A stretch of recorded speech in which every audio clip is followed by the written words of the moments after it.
spoke in low, polished voices. A pianist played something soft enough to be ignored. Everything smelled faintly of fresh flowers and expensive restraint. Elara hated how beautiful it was. Beautiful things made betrayal look less likely. She stopped near one of the lobby columns. Myra stood several steps behind her, close enough to intervene, far enough not to dominate the scene. Elara scanned the room. Useless. Faces everywhere. Strangers layered over strangers. Anyone could be Adrian. Not anyone. She closed her eyes. Listened. A rolling suitcase near reception. A child whispering. A woman laughing into a phone. The piano. Footsteps approaching from her right. Then, Elara. Her body knew before her mind did. That was the cruelty of old love. Her eyes opened. A man stood in front of her. Dark coat. Clean shoes. Familiar height. A face her brain refused to keep. But the voice. The voice struck the locked room of memory and opened it. Adrian Cross. For 1 second, she was 26 again. Engaged. Hopeful. Whole in ways she had not known could be taken. Then she remembered the kitchen window. I cannot do this anymore. The past cracked apart. Elara became herself again.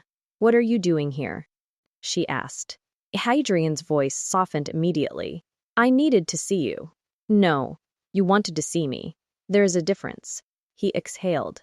That careful, wounded exhale. She remembered it. He used to make that sound when she challenged him, as if her anger was something he had to survive. I deserved that, he said. Elara almost smiled.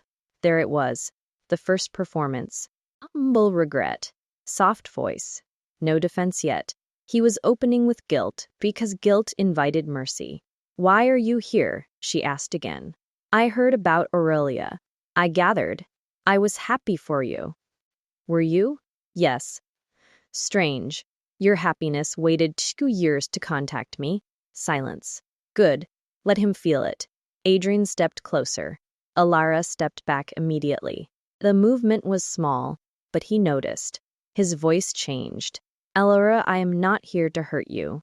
You do not get to decide whether you hurt me. Another silence. Behind her, somewhere near the concierge desk, Mira shifted. Elara kept her attention on Adrian's voice. Not the face. Never the face. Can we talk somewhere private? He asked. No. Elara? No. I know you are angry. That did make her smile. Not kindly. Angry? She repeated. Adrian, anger is what I felt when you forgot therapy appointments. Anger is what I felt when you stopped calling.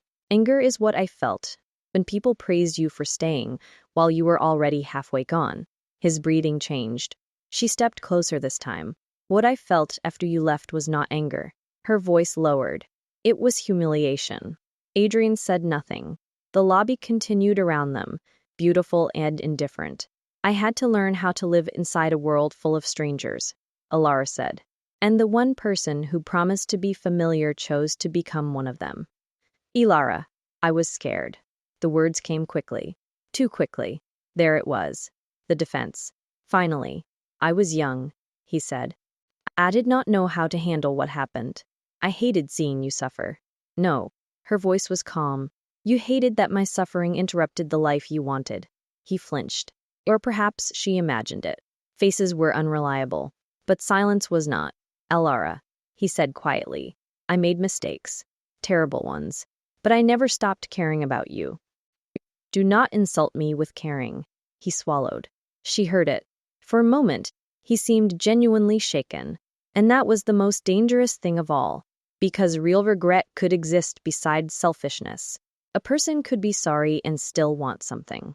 What do you want? Elara asked. I told you. To talk. No. You wanted to talk after you heard I was working with Aurelia. So what do you want? Adrian did not answer fast enough. There. A gap. Small but sharp. Elara felt something inside her go still. Before he could recover, another voice entered the space behind her. Elara? Ronan? The lobby changed instantly. Elara felt it through the air. Staff straightened. Guests murmured. Adrian's silence shifted from regret to calculation.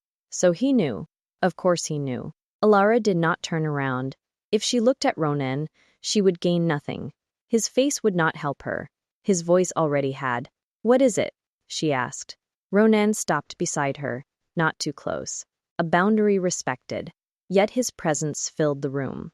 "I came to ask whether everything was all right." Adrian spoke before she could.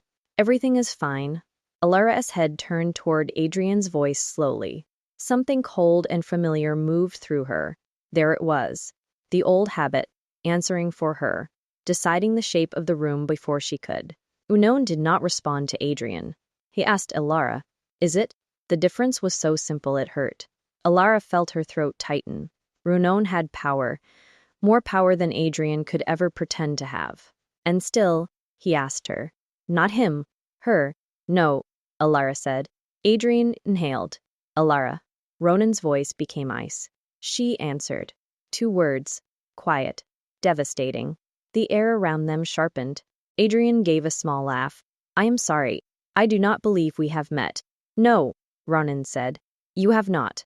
The silence that followed was almost elegant in its cruelty. Adrian understood then. Perhaps not everything, but enough.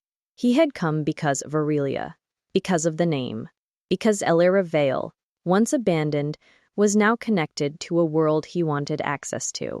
And standing beside her was the heir himself. Elara could hear Adrian rearranging himself. His posture, his tone, his ambition. "Adrian Cross," he said, smoother now. "Elara and I have a personal history." Ronan's reply was immediate. "That is unfortunate." Myra made a sound somewhere behind them. Elara should not have wanted to laugh. She did. Adrian's voice tightened. "I only came to speak with her." And she said no. "I think Elara can speak for herself." She did. You disliked the answer. That silence was different. Ugly. Adrian was angry now. Not loud. Never loud. His pride was too polished for that. But Elara heard the mask crack. "Elara," Adrian said, returning to softness. "I did not come here to create a scene." "Then leave before you do." The words came out before fear could stop them. And once they were out, Elara felt something open in her chest. Space. Painful. Shaking space. Adrian did not move. "Lara, please. No, I just need one conversation." "You had years." "Elara, you had hospital rooms, therapy waiting areas, empty evenings, wedding plans we never canceled because I was too afraid to say the word first. You had every chance to talk when talking might have meant something." Her hands trembled. She let them. "You do not get to come back now because my life looks useful again." There, the truth stood between them. Adrian said nothing. Ronan said nothing. Even the piano seemed too soft to matter. Then Adrian's voice changed. "Not much. Just enough. You think that is why I am here?" Elara heard the offense. Not pain. Offense. A man insulted by being seen too clearly. "Yes," she said. Adrian laughed once under his breath. It was a mistake. A small one. But Elara heard it. That quiet laugh carried more truth than every apology he had offered. It said, "You were not supposed to notice." And just like that, whatever fragile old memory still lived inside her finally lost its warmth. Adrian stepped back. "I see," he said. Elara almost replied. And Ness stopped. Because she did see him. Not his face, never his face, but him, the man beneath the apology. The man who returned only when her life had value again. The man who had mistaken her disability for weakness.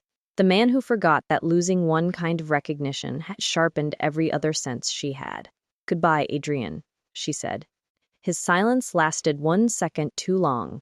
Then his shoes turned against the marble. Footsteps moved away. Elara listened until she could no longer separate them from the rest of the lobby. Only then did her knees threaten to fail. Ronan's hand did not touch her, but his voice came quietly beside her. "Breathe." "I am." "No," he said. "You are surviving. Breathe." The distinction broke something. Elara inhaled. It shook. She hated that.